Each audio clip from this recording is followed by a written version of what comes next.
dhalinyaradu marka ay wax barato waxa ay ka dhigan tahay horumarka deegaanada ay ka soo jeedaan isla markaana waxa ay horseedi karaan wanaagga iyo horumarka deegaanada. waa kuwan qaar ka mid ah ardayda heerka jaamacadeed ee ka soo jeeda deegaanada Galmudug oo casuumaad u fidiyay madaxa xukuumadda Galmudug Sheekh Maxamed Shaakir Cali Xasan si uu wax uga ogaado baahiyaha kala duwan oo ay qabaan ardayda jaamacadaha dhigtay ee ka soo jeeda deegaanada Galmudug iyagoona isaga yimid deegaanada aad u dheer. kulankan oo madaxa xukuumadda Galmudug la qaatay dhalinyarada aqoon-yahanada ah ayaa waxa uu ka dhageystay khudbado kala duwan oo ay ardaydu soo jeediyaan walla way jireen kuwa tii ku amaanayay madaxa xukuumadda Galmudug Sheekh Maxamed Shaakir Cali Xasan. waxaan rabaa inaan u mahad celiyo Dr. Sheekh Maxamed Shaakir oo aan dhihi karo waa iftiinka kaliya ee u baxay dhalinyarada reer Galmudug ay ku dayan karaan oo aan dhihi karo waa geed weyn oo meel ka baxay isla mar ahaantaana bulshada ay u jeedo oo ay rabaan in ay maaragtay ku huftaan oo la harsado. waxaan la aad u mahadsan tahay. waxaan rabaa inaan ka hadlo saddex qodob oo kaliya ah. qodobka ugu horeeya waxa waaye doorka ay dhalinyaradu ay ku leedahay nabadda iyo horumarka. dhalinyaradu waa laf-dhabarka bulshada. marka sidaas la leeyahay meel walba oo horumar ka jiro ama wadamada horumar markii la fiiriyo wax walba ee horumarkaas laf-dhabar ku ah waa dhalinyaro. marka dhalinyaradu waxay qayb ka noqon kartaa markii ay helaan chance ama fursado ay ku soo bandhigaan wixii ay barteen nabadda iyo horumarka.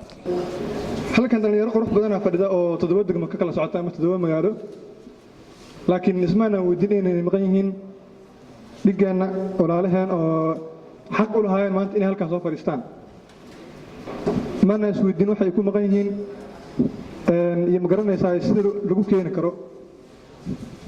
aan isweydiino aw dhalinyarada reer Xardheere aw kuwii Galhareeri Caalbuur iyo Camaariya caad iyo deegaano lamida halkay jiraan dhalinyaradaas aan isweydiinaa. ma ahan laga socdo horay waa in marka hore u socotaba aad u milcsataa dadka ka dambeeya ee xaq leh adiguna.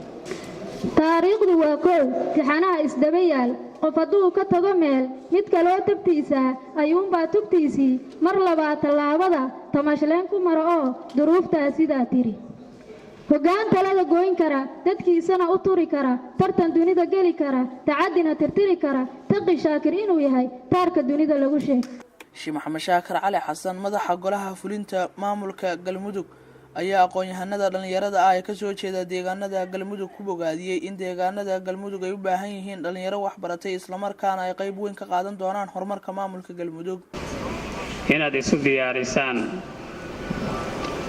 maskaxdiina shiishaan muruqiina isu keentaan mid aad noqotaan macnihiina soo saartaan waa midda maanta aan isugu kiin keennay wey.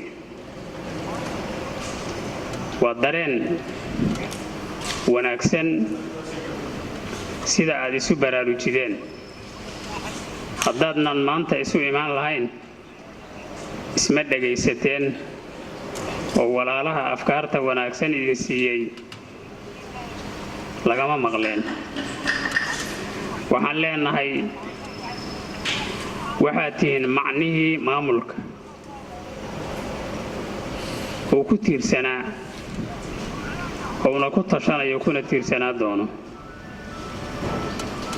meel kale ma jira maamulkii midigtiina oo ku jira waayo adinkaa xoog u ah adinkaa maskax u ah xikmadiina xabadkiina ku jirta xoolaha aad haydaan inaad ku beeshaan wax ka soo saarataan waa inta aad u dadaalaysaan wey. afkaartiina wanaagsan inaad isugu timaadaan intiina isu imaan kartaa inta aan idin imaan karinna aad tiraadaan maxay noogu imaan waayeen. walaalaha hadlay oo halkan soo istaagay nin ka mid ah ayaa hadal saamayn leh ku hadlo wuxuu yidhi walaalaha naga maqani maxay nooga maqan yihiin. inaan isweydiina soo meesha kuma jirto. aaway walaalihii Galhareeri aaway walaalihii Aldheer Caalbuur aaway walaalihii Xardheere degmooyinka galmudug waa badan yihiin aaway walaalahaasi waxaa ka dhawaajiyey akhyaartii hadashay aqoon-yahan ka mid ah ayaa ka dhawaajiyey waa maskaxdiisa wax ku jira oo ka guuxaya oo tabitaana walaalkiisa uu tabay waayo walaalku waa garab galmudug maanta dadka ay u baahan tahay waa intiinaan iyo inta kaloo maqan